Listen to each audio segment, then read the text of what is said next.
আসসালামু আলাইকুম। সংবাদে আপনাদের সবাইকে স্বাগত জানাচ্ছি। আমি ফিরোজ তোহা। শুরুতেই সংবাদ শিরোনাম। বাংলাদেশের সর্বশেষ গুরুত্বপূর্ণ আপডেট সংবাদে আপনাকে স্বাগত। শুরুতেই সংবাদ শিরোনাম, এরপর বিস্তারিত। শুরুতেই জানিয়ে দিব, পিএসসির নতুন 7 সদস্যকে শপথ পড়ালেন প্রধান বিচারপতি।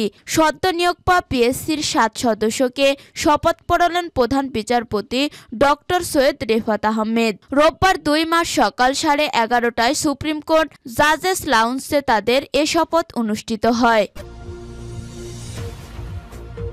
এরপর জানিয়ে দিব, ঢাবি শহীদুল্লাহ হল অ্যালামনাই অ্যাসোসিয়েশনের কমিটি গঠন।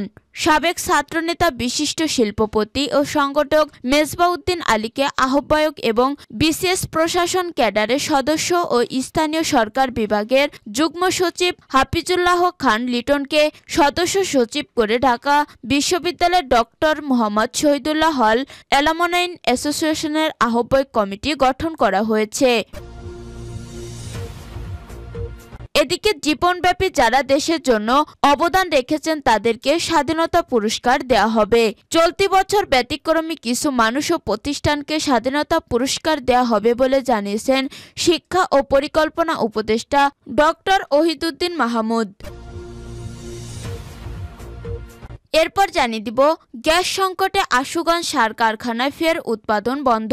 উৎপাদন শুরুর মাত্র 38 দিনের মাথায় আবারও গ্যাস সংকটে ব্রাহ্মণবাড়িয়ার আশুগঞ্জ সার কারখানা অনির্দিষ্টকালের জন্য বন্ধ হয়ে গেছে ইউরিয়া উৎপাদন। এদিকে বিএনপির চেয়ারপারসনের উপদেষ্টা প্রফেসর ডক্টর শহীদা রফিক আর নেই। বিএনপি স্থায়ী কমিটির সদস্য ব্যারিস্টার রফিকুল ইসলাম মিয়ার স্ত্রী প্রফেসর ডক্টর শহীদা রফিক মারা গেছেন। ইন্না লিল্লাহি ওয়া ইন্না ইলাইহি রাজিউন। তিনি বিএনপির চেয়ারপারসনের উপদেষ্টা ছিলেন। রোববার 2 মার্চ সকালে রাজধানীর একটি হাসপাতালে চিকিৎসাধীন অবস্থায় তার মৃত্যু হয়। এবং সর্বশেষ জানিয়ে দিব, দেশে মোট ভোটার 12,37,00,000। সিইসি বর্তমান দেশে মোট ভোটার সংখ্যা 12,37,32,74 জন। রোববার 2 মার্চ জাতীয় ভোটার দিবসে উদ্বোধনী অনুষ্ঠানে এ তথ্য জানিয়েছেন প্রধান নির্বাচন কমিশনার এম নাসির উদ্দিন। ভোটারদের মধ্যে পুরুষ ভোটার 6,33,61,615 জন এবং নারী ভোটার 6,03,69,665 জন। রোববার সকালে জাতীয় ভোটার দিবসের উদ্বোধন অনুষ্ঠানে চূড়ান্ত ভোটার তালিকা প্রকাশ করেন প্রথম নির্বাচন কমিশনার। প্রিয় দর্শক, এতক্ষণ শুনছিলেন সংবাদ শিরোনাম, এরপর বিস্তারিত। তবে তার আগে বন্ধু জানিয়ে দিন আপনি কোন স্থান থেকে আমাদের সংবাদটি দেখছেন এবং শুনছেন। জানিয়ে দিন এই সংবাদ সম্পর্কে আপনার মূল্যবান মতামত। আর বন্ধু, আপনি যদি আমাদের চ্যানেলে নতুন হয়ে থাকেন তাহলে ভিডিওটি দেখতে দেখতে চ্যানেলটি সাবস্ক্রাইব করে রাখুন, যাতে করে আমাদের পরবর্তী সংবাদগুলো সবার আগে আপনার কাছে পৌঁছে যায়। এবারে বিস্তারিত। পিএসসির নতুন 7 সদস্যকে শপথ পড়ালেন প্রধান বিচারপতি। সদ্য নিয়োগ পাওয়া পিএসসির 7 সদস্যকে শপথ পড়ালেন প্রধান বিচারপতি ডক্টর সৈয়দ রেফাত আহমেদ। রোববার 2 মার্চ সকাল 11:30টায় সুপ্রিম কোর্ট জাজেস লাউঞ্জে তাদের এই শপথ অনুষ্ঠিত হয়। এ সময় সদ্য নিয়োগ পাওয়া সদস্যদের পরিবারও উপস্থিত ছিলেন। এর আগে গত 18 ফেব্রুয়ারি সংবিধানের 138(1) অনুচ্ছেদে দেয়া ক্ষমতা বলে রাষ্ট্রপতি তাদের নিয়োগ দেন।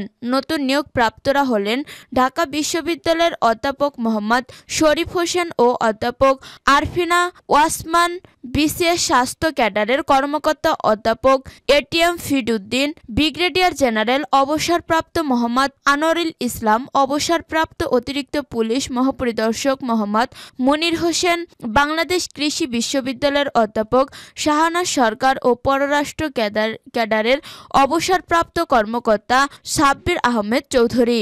সংবিধানের 139(1) অনুচ্ছেদ অনুসারে তারা দায়িত্ব গ্রহণের তারিখ থেকে 5 বছর বা তাদের 65 বছর বয়স পূর্ণ হওয়ার মধ্যে যা আগে ঘটে সে পর্যন্ত তারা সরকারি কর্ম কমিশনে সদস্য পদে বহাল থাকবেন।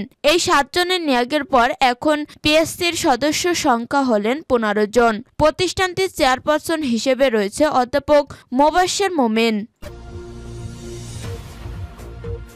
ঢাবি শহীদুল্লাহ হল অ্যালামনাই অ্যাসোসিয়েশনের কমিটি গঠন। সাবেক ছাত্রনেতা বিশিষ্ট শিল্পপতি ও সংগঠক মেজবা উদ্দিন আলীকে আহ্বায়ক এবং বিসিএস প্রশাসন ক্যাডারের সদস্য ও স্থানীয় সরকার বিভাগের যুগ্ম সচিব হাফিজুল্লাহ খান লিটনকে সদস্য সচিব করে ঢাকা বিশ্ববিদ্যালয়ের ডক্টর মোহাম্মদ শহীদুল্লাহ হল অ্যালামনাই অ্যাসোসিয়েশনের আহ্বায়ক কমিটি গঠন করা হয়েছে। সংগঠনের সদস্য সচিব হাফিজুল্লাহ খান স্বাক্ষরিত এক বিজ্ঞপ্তিতে এই তথ্য জানানো হয়। এর আগে গত শুক্রবার 28 ফেব্রুয়ারি রাজধানীর অফিসার্স ক্লাবে শহীদুল্লাহ হল অ্যালামনাই অ্যাসোসিয়েশনের এক সভা অনুষ্ঠিত হয়। সভায় নবনির্বাচিত আহ্বায়ক ও সদস্য সচিব সকলকে সঙ্গে নিয়ে অ্যালামনাই অ্যাসোসিয়েশনের লক্ষ্য ও উদ্দেশ্য অর্জনের নিষ্ঠার সঙ্গে দায়িত্ব পালনের অঙ্গীকার ব্যক্ত করেন। সেই সঙ্গে স্বল্প সময়ের মধ্যে একটি পূর্ণাঙ্গ কমিটি ঘোষণা করা হবে বলে সবাইকে অবহিত করেন। সবশেষে মনোজ্ঞ সাংস্কৃতিক অনুষ্ঠান ও নৈশভোজনের মধ্য দিয়ে সবার সমাপ্তি ঘোষণা করা হয়। জীবনব্যাপী যারা দেশের জন্য অবদান রেখেছেন তাদেরকে স্বাধীনতা পুরস্কার দেওয়া হবে। চলিত বছর ব্যতিক্রমী কিছু মানুষ ও প্রতিষ্ঠানকে স্বাধীনতা পুরস্কার দেওয়া হবে বলে জানিয়েছেন শিক্ষা ও পরিকল্পনা উপদেষ্টা ডক্টর ওহিউদ্দিন মাহমুদ। তবে এবছর কারা বা কতজন স্বাধীনতা পুরস্কার পাচ্ছেন তা জানাননি তিনি। রোববার 2 মার্চ সচিবালয়ে স্বাধীনতা পুরস্কার সংক্রান্ত উপদেষ্টা কমিটির বৈঠক শেষে এ তথ্য জানান তিনি। শিক্ষা ও পরিকল্পনা উপদেষ্টা ডক্টর ওহিদুদ্দিন মাহমুদ বলেছেন, স্বাধীনতা পুরস্কার কাদের দেওয়া হবে সেটি নিয়ে বৈঠক হয়েছে। কমিটি সুপারিশ করবে এবং উপদেষ্টা পরিষদে সেটা গৃহীত হতে হবে। জীবনব্যাপী যারা দেশের জন্য অবদান রেখেছেন তাদেরকে স্বীকৃতি হিসেবে স্বাধীনতা পুরস্কার দেওয়া হবে। তিনি আরো বলেন, কমিটি কিছু নাম সুপারিশ করেছে। চূড়ান্ত অনুমোদনের জন্য তা প্রধান উপদেষ্টার কাছে পাঠানো হবে। দেশের জন্য অন্যান্য অবদানের স্বীকৃতি স্বরূপ এবছর ব্যতিক্রমী কিছু ব্যক্তি এবং প্রতিষ্ঠানকে স্বাধীনতা পুরস্কার দেওয়া হবে। এ সময় আইন উপদেষ্টা আসিফ নজরুল বলেন, আগে এমন ব্যক্তি ও প্রতিষ্ঠানকে স্বাধীনতা পুরস্কার দেওয়া হয়েছে যেটি নিয়ে প্রশ্ন উঠেছে। র্যাবের মতো প্রতিষ্ঠানকে এই পুরস্কার দেওয়া হয়েছে। এবার দলগত এবং গোষ্ঠীগত চিন্তার ঊর্ধ্বে থেকে এমন নাম সুপারিশ করা হয়েছে যেটি দেখে সবাই খুশি হবে, মনে হবে পুরস্কার দিতে পেরে নিজেরা ধন্য। 10 জনের কম ব্যক্তির নাম সুপারিশ করা হবে। গ্যাস সংকটে আশুগঞ্জ সার কারখানা ফের উৎপাদন বন্ধ। উৎপাদন শুরুর মাত্র 38 দিনের মাথায় আবারও গ্যাস সংকটে ব্রাহ্মণবাড়িয়ার আশুগঞ্জ সার কারখানায় অনির্দিষ্টকালের জন্য বন্ধ হয়ে গেছে ইউরিয়া উৎপাদন। গ্যাস সরবরাহ বন্ধ হয়ে যাওয়ায় শনিবার 1 মার্চ রাত থেকে ইউরিয়া উৎপাদন বন্ধ করে দেয় কারখানা কর্তৃপক্ষ।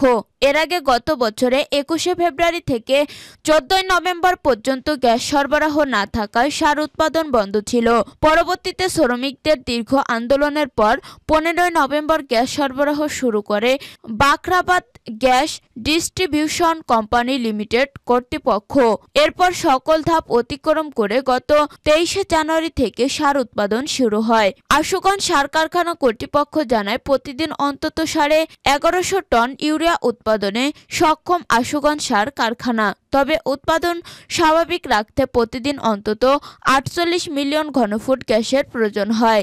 গ্যাস সংযোগ পেলেও চাপ কম থাকায় পুরোদমে ইউরিয়া উৎপাদন করা যাচ্ছিল না। এ অবস্থায় শনিবার সন্ধ্যার পর থেকে কারখানায় গ্যাস সরবরাহ বন্ধ করে দেয় বারখাদ্দাবাদ গ্যাস ডিস্ট্রিবিউশন কোম্পানি লিমিটেড কর্তৃপক্ষ। ফলে রাত থেকে অনির্দিষ্টকালের জন্য ইউরিয়া উৎপাদন বন্ধ করে দেওয়া হয়েছে।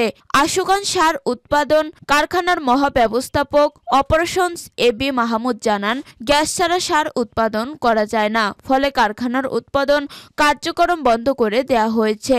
কবে নাগাদ উৎপাদন চালু হবে তা স্পষ্ট করে বলা যাচ্ছে না। এ বিষয়ে বাখরাবাদ গ্যাস ডিস্ট্রিবিউশন কোম্পানি লিমিটেডের উপ মহাব্যবস্থাপক প্রকৌশলী জাহিদুর রেজা জানান, সরকারি সিদ্ধান্তে আশুগঞ্জ সার কারখানায় গ্যাস সরবরাহ বন্ধ করে দেওয়া হয়েছে। কবে আবার গ্যাস সরবরাহ শুরু হবে সেটিও সরকারি সিদ্ধান্ত। হয়তো চলতি মৌসুমে কারখানাটি গ্যাস সংযোগ করে দেওয়া হবে।